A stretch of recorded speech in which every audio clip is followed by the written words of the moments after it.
A very good afternoon and welcome back to Havana Media. My name is Boniface Owino, and as usual, I'm going to be your host for today. Now, as usual, it's normally very interesting, and we planned that every Monday we'll be having an interview with two gentlemen, but it's quite unfortunate that one of them has traveled abroad, has gone somewhere, so it is forcing me to just have Mr. Dan Lukurito. Of course, we know him, so there's no need of giving him time to introduce himself. I just want to give him time maybe to tell us one or two things before we jump back into our discussion. Mr. Dan. Yes. Karibu. Asante. Past apologies. I've been away for a while, but I'm glad to be back. I hope everybody watching us today is fine. And that is all I'm saying for now. So you guys are normally very funny.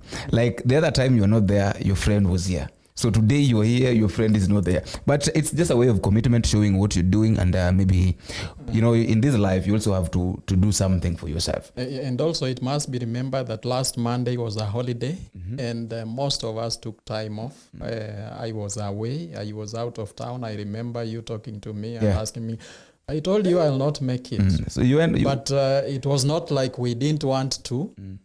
But the situation forced us to miss. How was your holiday, by the way? The holiday was great, although people are still mixed up between calling it, is it Mashujaa Day?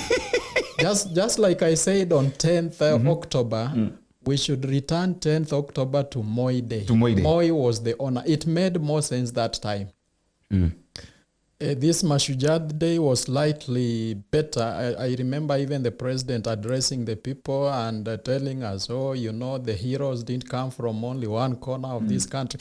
I'm glad for the first time. He knows. He acknowledged that, just like we have been saying since time immemorial, that people of Bungoma, where I come from, also fought for independence. People were talking about, or have been talking about the war in Chetambe. Chetambe is some hill near Webuye town. And that is where there was a big war against the Muzungu. And thank you very much. Thank you very much, Mr. Dan. In fact, we've just talked about something that I want us to talk about very briefly. You are coming from Bungoma. Yes. That is in Western. Bungoma, specifically Webuye East. If you are watching and you come from Webuye East, please note, I'm still here. I've not said otherwise apart from what I said before. So he's planning, one, two things, but we'll expose that, or maybe we'll say that when the time is right. Your brother is people are planning to impeach your brother. My brother. Yes. Sometimes we say in Kiswahili, msiba wa kujitakia hauna kilio. When you are the Speaker of the National Assembly, all of us expect you to be neutral. And one of the signs of somebody who is neutral is not being a leader of a political party. Yes. Because when you are leading, you are the Speaker of the National Assembly, and you have people elected in your own party, and you are still the party leader, chances are you will try to favor some of them so that your party appears to be maybe doing well in some way.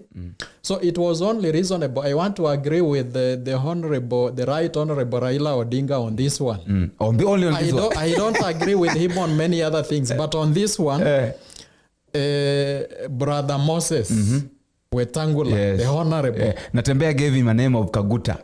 Yes, Kaguta. And others have been calling him Papa Waroma. Papa Waroma. I don't know where he got that one.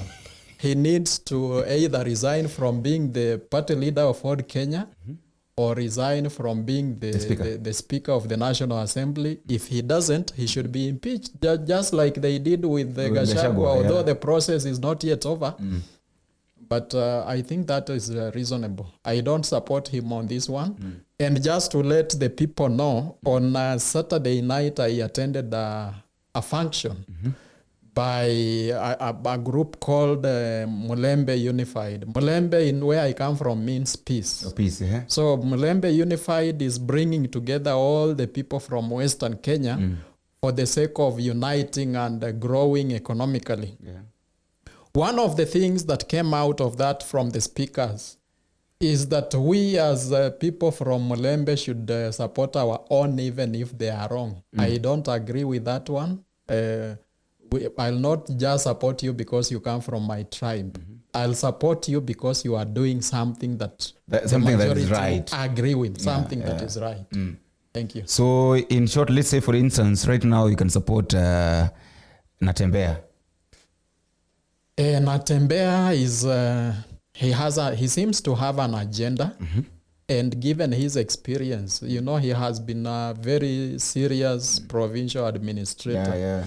And having also been the peer to the late Honorable Michuki. By the way, I respect, one of the people I respect to death is John Michuki. John Michuki.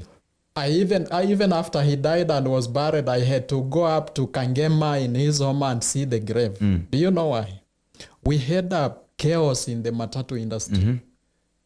Michuki managed to bring matatu industry to order. Up to now, I think we have that is a mark he left. And if we got leaders like that one, I think this country would be much better.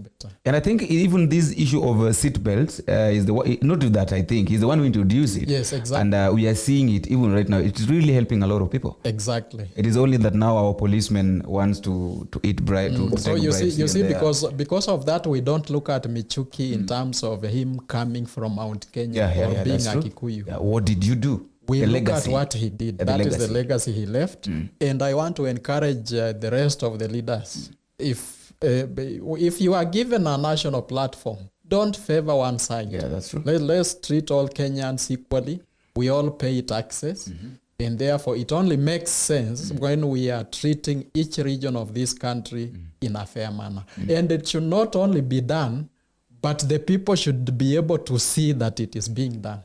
And another thing, just on Wetangula's impeachment, or maybe the plan to impeach him, people have been asking that where is Mudavadi? Because okay, we know very well that this was the game plan during Rigathi Gachagua's impeachment, that Rigathi Gachagua be impeached, and then after Rigathi Gachagua vacates office, Kithure Kindiki be uplifted to become the deputy president, and then Kithure Kindiki's position remains vacant. After remaining vacant, we had got a lot of people. We had got somebody like, people were talking about Junet Mohammed, people were talking about Kimani Chungwa, though Kimani Chungwa said that he doesn't want that position, he's contented with being the majority leader. We also had got Didmas Baraza from your own area. They were fighting for this. And also Oscar Sudi was mentioned. Now, after all these people have been uplifted, and then there was this question that now what next for Wetangula and Mudavadi? Because okay, we know very well that the position of Musalia Mudavadi, okay, what is the purpose? What is this? That position is not even in nobody knows. It was just a created thing. So people were asking that if Moses Wetangula goes home, what is Mudavadi waiting for?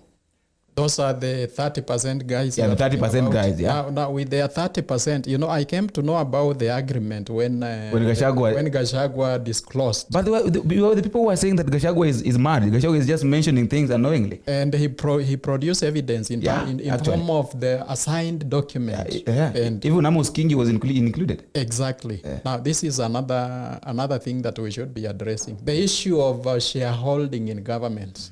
In the same Saturday event that I attended, I happened to meet some of my friends from the movement back in the days when we were campaigning. And one of them was still proudly talking about shares in a county government. I don't know whether I should also encourage the county assembly to consider impeaching him because he holds a big position in the county. But then this is the language that people have been speaking about, the issue of shareholding and so on and so forth. Yeah. Coming back to Musalia and Weta, what happens to them? This is a broad-based government. And let me take you slightly back in history. We know that every time Raila makes a handshake, there has to be casualties. Yeah, of course. It happened during Moi time. It happened during Kibaki. It happened during Uhuru. And now it is happening during Ruto. Gachagua was just the first person to leave. I'm not very sure Musalia is very safe. But then these people are conjoined by the fact that they were all now Ruto, Raila, Musalia. were Right. members of the Pentagon. Yeah, of the Pentagon. During before the was it during or before the ODM days? Before the ODM. Yes. Yeah. So being members of the Pentagon, the only odd one out is Weta'S. Is better. So Because we had got Kalonzo was also in. yes, Kalonzo was also in. So these three are most likely to come together. But the first thing I can tell you for a fact, they are going to kick out Weta'S from the position of the speaker, so that they now balance out. Weta'S, apparently he had promised 30%. The question is, did he deliver? He delivered in his stomach. Did he deliver? And if he got the 30%, Where is it? who did he give? I've not seen anybody from those sides saying I am a beneficiary of this 30%. Just like somebody said, and I don't want to say this on media. No, I have a lawyer. Yeah, anyway, having said that, I believe, I think we can do better. The issue of discussing and sharing in secret before elections, I think in going forward, we should be having these things in public so that we know what are the agreements that have been made by candidate X and so and so. So that we know after the elections, we are going to give this position to somebody. The position held by Musalia today is not in the Constitution. It's not in the Constitution. So he's there because the president is on his side. But the day the president decides he's done with him, he'll also go home. That is why he's very careful, you realize. Yeah.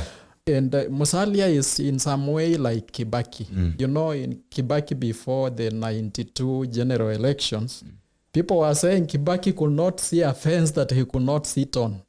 He feared taking sides, but he was buying his time.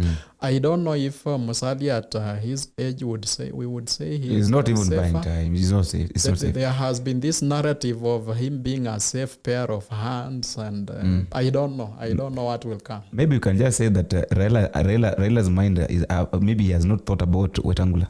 No, about Musalia Mudavadi. But the moment he will think about Musalia Mudavadi, then that will be the end of Musalia. Having been a member of the Pentagon, as I said, those people can also protect. Can also they protect. Have a bond. Yeah, so something might favor him.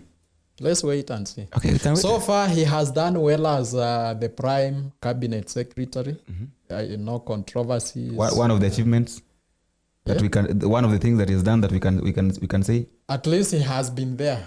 You know, he has the figure. When he says, I'm the Prime Minister of Kenya, and you look at the figure, you can relate. At least he's a leader. But seeing is not doing. Let's wait for the results. You see, even